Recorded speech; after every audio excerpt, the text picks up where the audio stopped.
aterosclerótica penetrante. Prácticamente esto es la presencia de una placa aterosclerótica que pues puede llevar a la disrupción focal de la íntima y permite que haya un paso de sangre hacia la médula. Generalmente, pues, como va a haber un sangrado también asociado a baja presión, va a estar pues muy en relación con lo que es el hematoma intramural.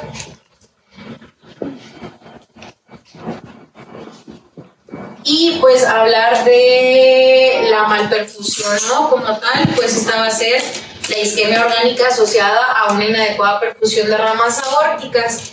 Esto pues va a depender mucho de si depende de varios factores. Uno, sabemos que al momento en el que se rompe esta presión o se rompe como tal la capa media, va a haber una disminución de la presión transmural y eso va a hacer que se colapse el lumen verdadero. Esto va a provocar como tal que pues haya una hipoperfusión.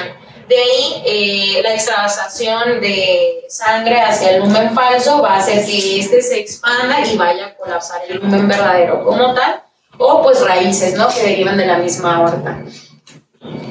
Y pues finalmente pues se puede dividir en dos como tal, ¿no? Una obstrucción dinámica, cuando el septum de la íntima disecada va a generar un prolapso a través del ostium de la rama, ¿no?, de la que estamos hablando. Esto va a hacer que se impida un adecuado flujo profundo del vaso. O una malperfusión estática, donde como tal pues va a haber una lesión en este vaso y pues se va a asociar como un trombo. O pues puede haber la combinación de los mismos, una estática y una dinámica, ¿no? Existen dos clasificaciones anatómicas comúnmente utilizadas para la disección aórtica. Sabemos que existe el sistema de Becky, que va a categorizar la disección en tres tipos, 1, 2, 3, dependiendo del origen de la disección y pues la extensión de la misma. Tenemos entonces pues un tipo 1, donde la disección se va a originar como tal en la aorta ascendente y va a propagarse de manera distal y pudiendo incluir como tal el arco aórtico y la aorta descendente. El tipo 2, que se va a limitar únicamente a la aorta descendente sin tener una extensión como tal, y pues el tipo 3, que se limita a la aorta descendente. Este lo vamos a poder dividir en dos clases, de acuerdo con que si hay solo involucro de la aorta descendente o si hay una extensión hasta por debajo del diafragma.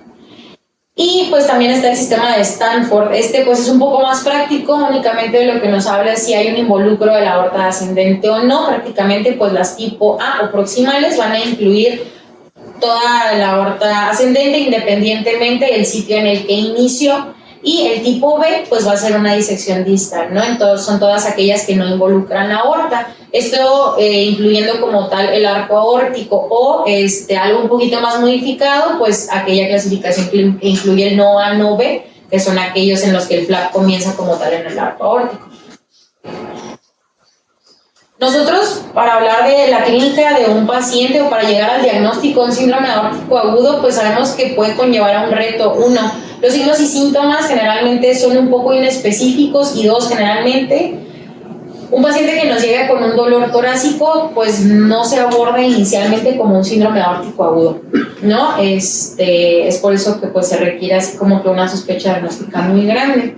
Entonces, como tal, vamos a tener a un paciente que generalmente nos describen los libros como un dolor desgarrante, aunque pues sí se describe que el paciente va a quejarse de un dolor de inicio abrupto, punzante, severo, que pudiera o no irradiar. Entonces, pues ahí como tal nos queda como un poquito casi solapado, ¿no?, con lo que es un síndrome coronario.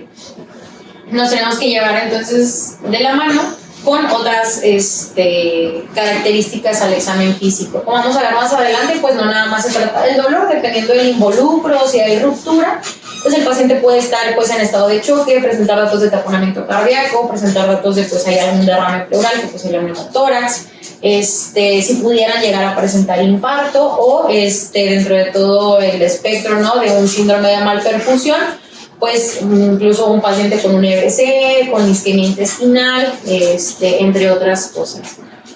En la exploración física, pues aquí nos arrojaría algunos datos pivote, como tal, pues la diferencia de pulsos en las extremidades superiores al momento de nosotros tomar la presión arterial en ambos brazos, pues podríamos observar alguna diferencia en cuanto a la presión sistólica de hasta 20-30 milímetros de mercurio aproximadamente, dependiendo obviamente pues del sitio de la disección. Y pues al momento de la auscultación pudiéramos encontrar nuevos soplos tanto de insuficiencia como de estenosis aórtica, generalmente pues esto acompañado de las disecciones del tipo A. Como mencionaba, pues varios signos y síntomas, como ha comentado, la asimetría en la presión arterial, datos de isquemia, incluso pues hemorragia gastrointestinal, disneo de hemoptisis, dependiendo si hay alguna compresión de tráquea, de bronquios, la isquemia miocárdica, es muy común que veamos algún dato de lesión, sobre todo en las caras inferiores, en la cara inferior, perdón, al momento de que nosotros tomemos un electrocardiograma, estado de choque o, pues bueno, como tal, algún EBC isquémico por involucro de las arterias pues carótidas, ¿no? ¿Cómo vamos nosotros a comenzar el abordaje diagnóstico? Pues realmente, si nosotros tenemos una baja sospecha, pudiéramos utilizar scores de riesgo. Estos scores, si bien pueden ayudar a la evaluación diagnóstica del paciente, pues no se han como extendido o uniformizado su utilidad. Se conocen o se describen en la guía 2, el ADRS, prácticamente consiste va a dividir pues ciertas condiciones, características y hallazgos al examen físico que nos sugieren como un alto riesgo de disección aórtica. En cada caja, si nosotros tuviéramos más de un factor de riesgo, se le va a otorgar un punto, siendo pues obviamente 0 el puntaje más bajo que se le pueda dar y 3 el más alto, y pues ya un riesgo moderado sería un punto y pues 2 a 3 un alto riesgo que pues nos conllevaría a completar el abordaje completo, ¿no? Y pues un score más simplificado que es el aortas, una escala pretest que prácticamente igual pues nos va a hablar de varios ítems que si nosotros los analizamos pues prácticamente es la clínica que les comentaba, ¿no? Un paciente con estado de choque que ya tenga el antecedente de un aneurisma, aquí el déficit de pulsos, alteraciones neurológicas, dolor severo y pues de inicio abrupto, ¿no? Pues igual, en caso de que nosotros tengamos un puntaje igual o mayor a 2, pues ya nos habla de una alta probabilidad que nos hace que tengamos que continuar el abordaje. Estudios de laboratorio, la verdad es que pues no hay uno que nos vaya a hacer el diagnóstico. Muchos pacientes van a tener elevación de troponinas como tal, pues obviamente por un involucro coronario, algún secuestro, compresión de las mismas coronarias. Y pues aquí lo que tomaría un poquito de importancia sería el dímero D. Si nosotros juntamos un valor de dímero D normal con una escala pretest negativa, pues prácticamente podríamos descartar el diagnóstico de disección aórtica o de un síndrome aórtico como tal de una manera segura. La radiografía de tórax, si bien nos da una baja sensibilidad y especificidad, prácticamente todo paciente que tuviera un síndrome aórtico pues va a presentar alguna alteración, ¿no? Sin mencionar que pues ciertos hallazgos podrían ya sea incrementar o descartar la sospecha. Aquí hay una tablita que nos habla de los hallazgos como más comunes, el ensanchamiento mediastinal, que pues prácticamente lo vemos en esta parte de aquí, y pues bueno, aquí ya sería como la ruptura hacia el espacio pleural, ¿no? Algunos otros hallazgos, el signo del calcio, prácticamente pues nosotros hemos visto, ¿no? Ese signo, esa calcificación de la aorta. Sin embargo, cuando nosotros medimos y esta mide más de 5 milímetros, pues nos podría hacer, pues hay alguna sospecha. Una densidad doble en el lumen o en el trayecto de la aorta, que nos podría hablar probablemente de la presencia del lumen verdadero y el falso, y pues la desviación de la tráquea o incluso pues de un tubo nasogástrico hacia la derecha. Aquí lo importante o lo interesante pues sería la ecocardiografía, ¿no? Prácticamente un ecocardiograma transtorácico da la verdad una sensibilidad y especificidad muy alta Sin embargo, pues por la misma vía aérea podría darnos ahí algunos artefactos, por lo cual pues al momento de nosotros realizar un ecocardiograma transesofágico, pues la sensibilidad y especificidad es prácticamente del 100%. Como tal, se debería realizar en todo paciente de manera oportuna en caso de sospecha de un síndrome aórtico agudo. Nos va a ayudar a identificar pues el flap, ¿no? Prácticamente. Pues por ejemplo, aquí, este es un ejemplo de un paciente con una ecocardiografía transesofágica. Y pues aquí a nivel de la raíz aórtica, pues así como si fuera una culebrita, pues es el flap, ¿no? Y la característica, nosotros obviamente al estar viendo en tiempo real la imagen, pues el movimiento de este flap va a ser bastante asincrónico en comparación con las estructuras subyacentes, o sea, como que no va a ir de acuerdo con el latido cardíaco. ¿Qué es lo importante? Nosotros debemos encontrar este flap en otras ventanas o proyecciones para pues no dar algún ahí falso positivo. Aquí en esta otra imagen podemos ver este mismo flap que está prolapsando hacia la válvula aórtica, pues impidiendo, ¿no? un adecuado cierre de la misma. Probablemente este paciente pues también se manifestaría con algún tipo de pues insuficiencia, ¿no? Aórtica. Importante también, pues, el uso del Doppler color. Pues nos va a identificar artefactos de flujo. Obviamente, la interacción entre el lumen falso y el verdadero, y pues como tal va a haber como una diferencia ahí de dirección de flujo entre ambos lúmenes. Aquí pues nuevamente, ¿no? Se ve bastante dilatada la raíz aórtica. Aquí pareciera que está el flap.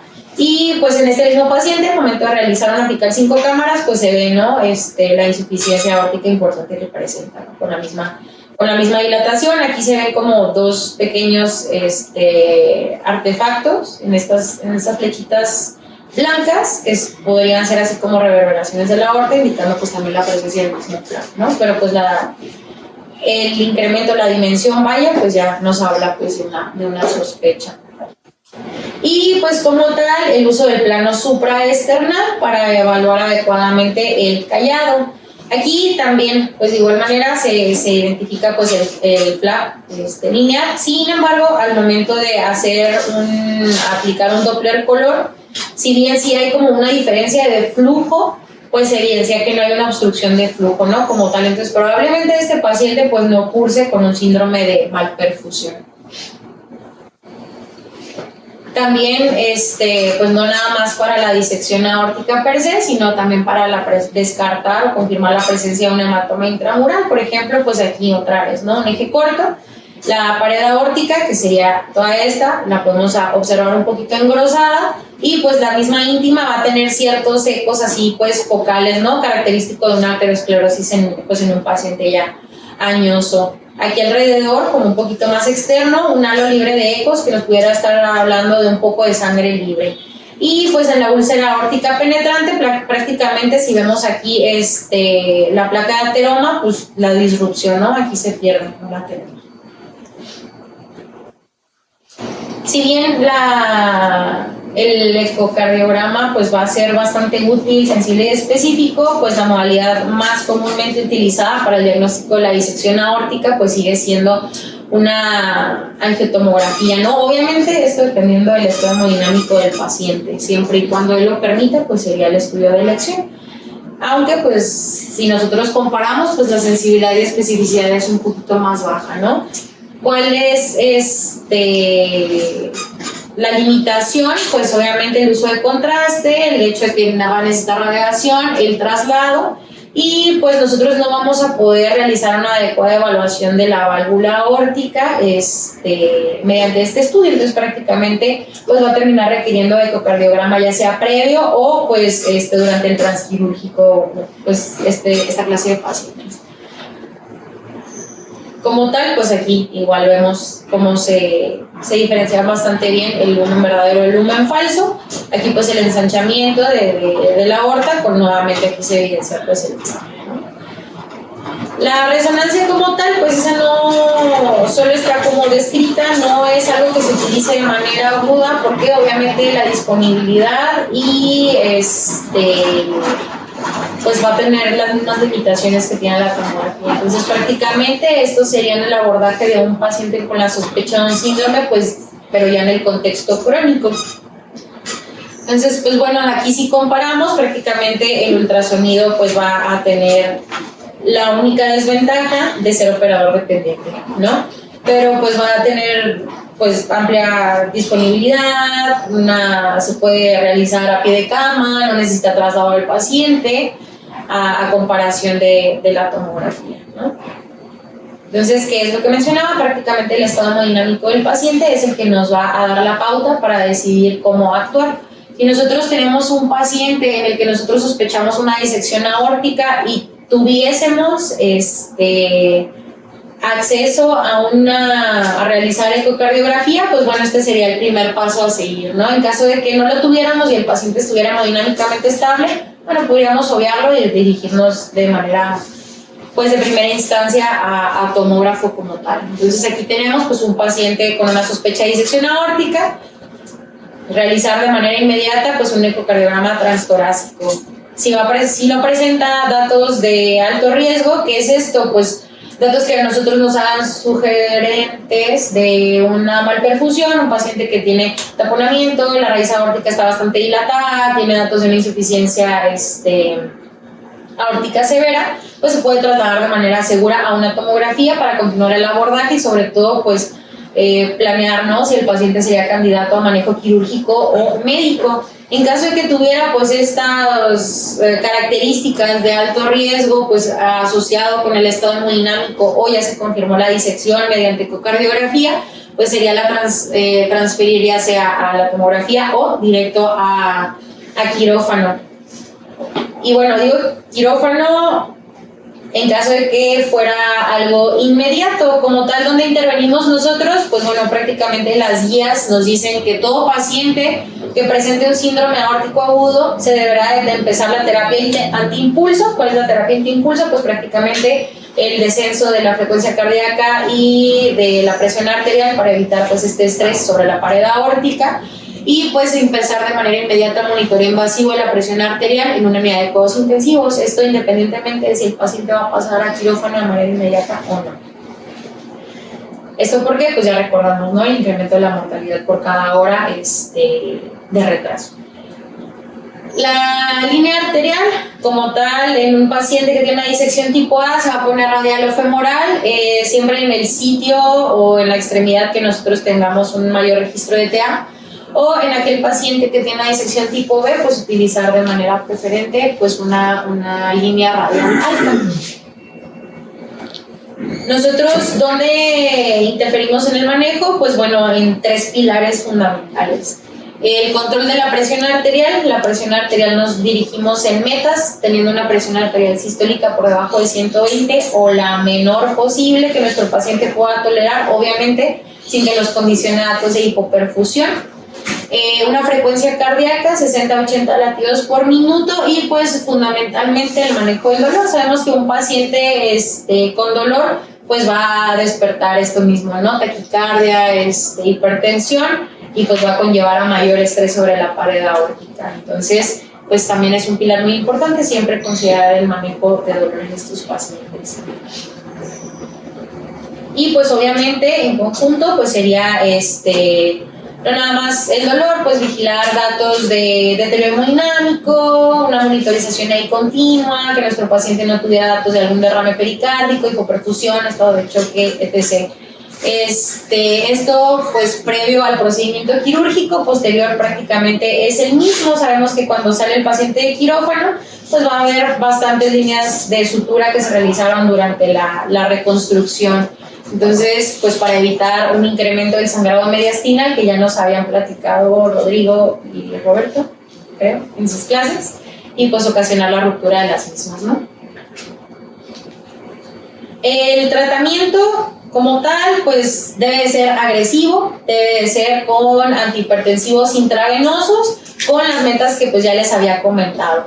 El fármaco de elección como tal van a ser siempre los betabloqueadores para el manejo inicial, siendo el esmolol, metoprolol o el labetalol, pues los a utilizar, ¿vale?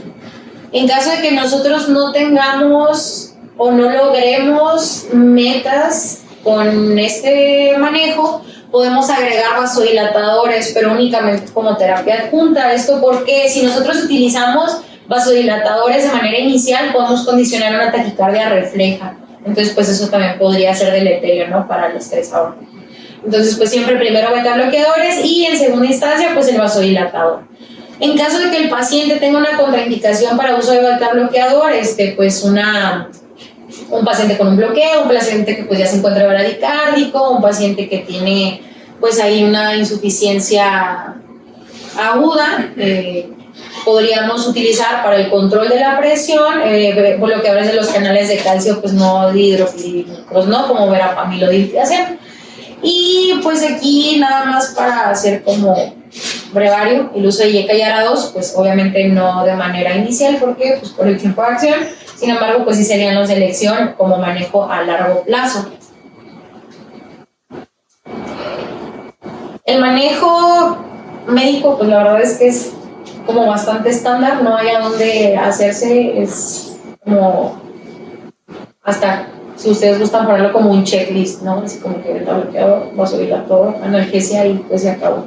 Vigilancia de estado hemodinámico, vigilancia de complicaciones y valorar si el paciente sería candidato a manejo quirúrgico o no. La verdad es que hablar de manejo quirúrgico pues sí es como que bastante amplio porque va a depender del sitio de disección, va a depender si el paciente tiene una válvula competente o también pues del grado de dilatación, vaya, que tiene esa aorta, que podría ser pues desde la reparación hasta pues un reemplazo, ¿no? Pues completo del callado aórtico. Entonces, pues bueno, a fines prácticos, un paciente que tiene una disección del tipo A, pues va a requerir una intervención quirúrgica urgente. ¿Cuáles serían las metas? Pues son 3 propósitos principales. El restaurar el flujo a través del lumen verdadero, sabemos que pues el lumen verdadero se va a perder conforme más sangre se pierda, eliminar el desgarro principal y pues obviamente establecer la anatomía de la raíz y competencia de la válvula aórtica, esto para evitar pues una dilatación, un aneurisma que pueda degenerar pues consecuentemente en unos años posteriores a una nueva disección.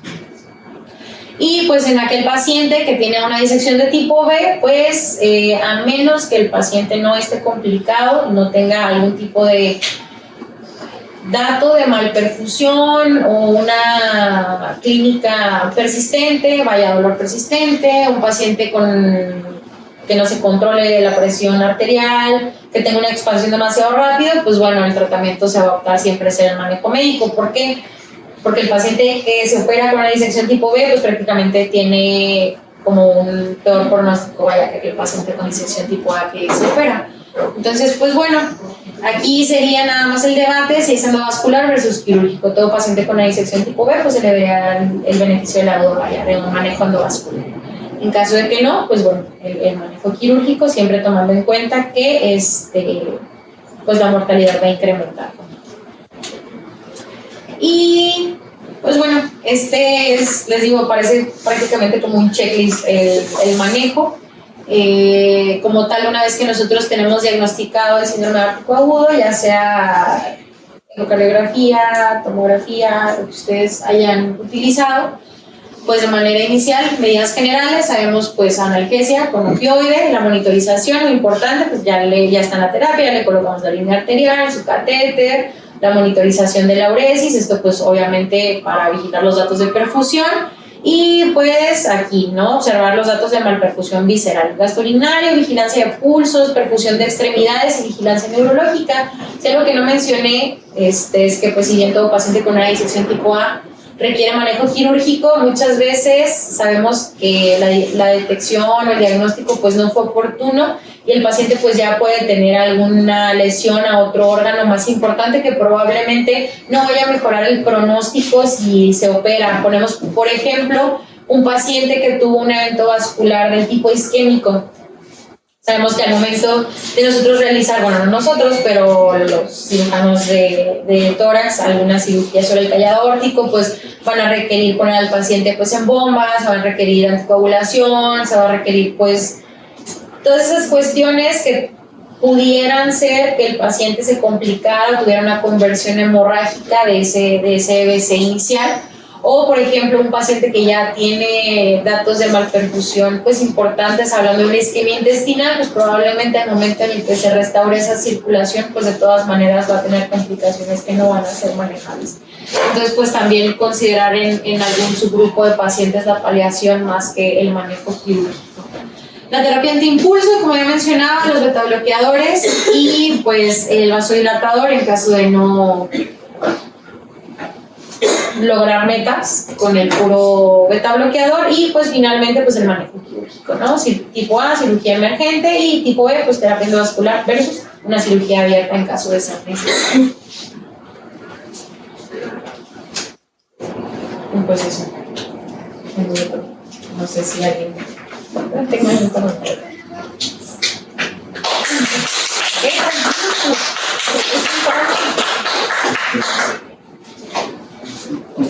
No se emociona.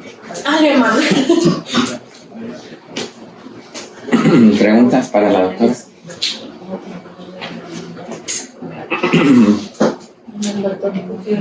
No lo sé. Bueno, en el caso de la toma intramural, al igual que la coartación aórtica, pues va a disminuir el número por donde está pasando la sangre de la aorta. Entonces, al momento de hacer nosotros un rastreo ecocardiográfico, podemos encontrar alteraciones en las velocidades de flujo, en los gradientes, tanto de la aorta abdominal como de la aorta ascendente, el abordaje supraesternal. Entonces, si vemos esta alteración, estamos sospechando de un síndrome aórtico, pues se debería de descartar el tratamiento. Dependiendo del tamaño, de cuánto comprima la luz, pues por este fenómeno de Venturi, en el que pasa el flujo sanguíneo a través de un cilindro. Hay una parte del cilindro que está a la luz disminuida, posterior a este, y el gradiente se va a encontrar aumentado. ¿Normal?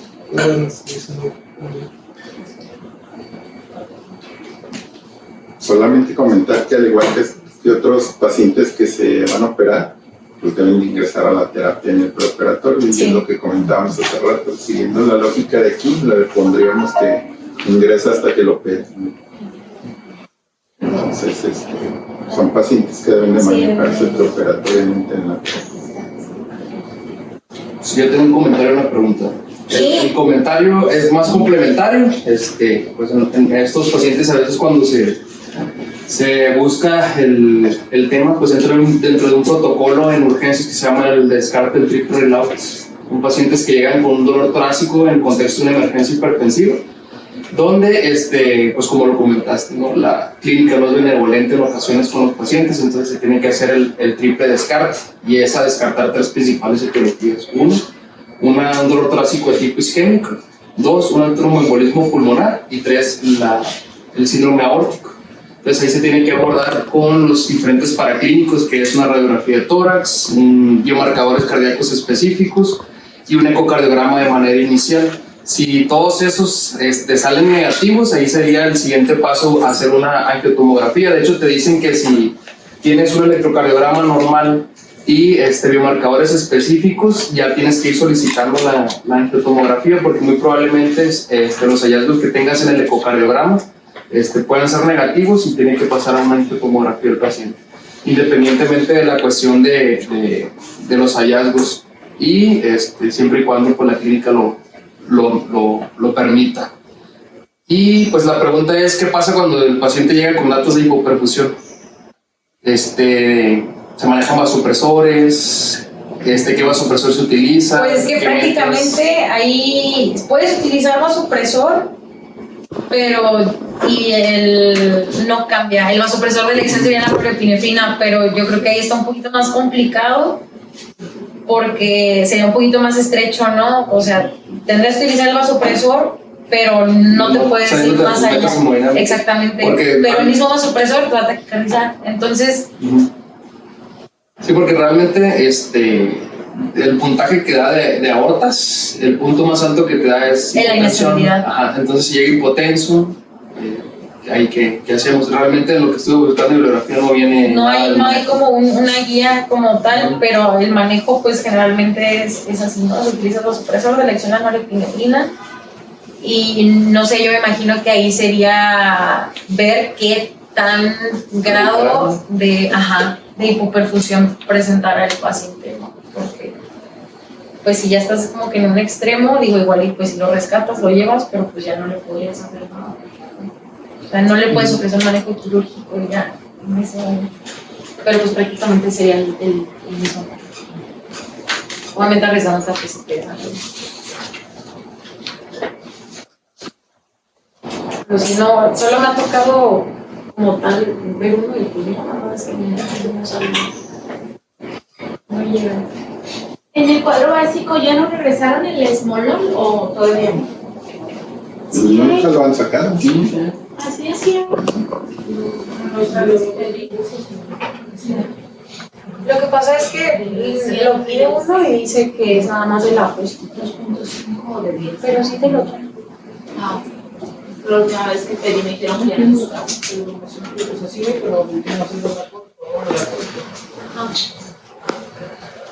Igual como comentó el doctor Gutiérrez, creo que es importante, porque vamos a ser pacientes posquirúrgicos, ¿no? Que igual los vamos a recibir.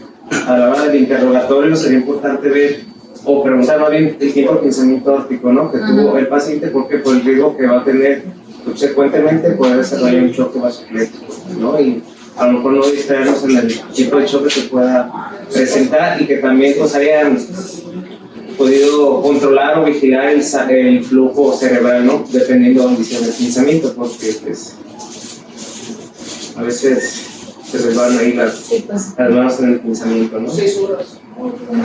De parte cardio todo bien, pero sí es cierto. Preparamos bien.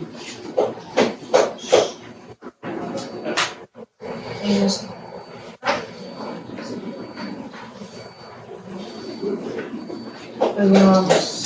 Muy bien. ¿Quién va a ir al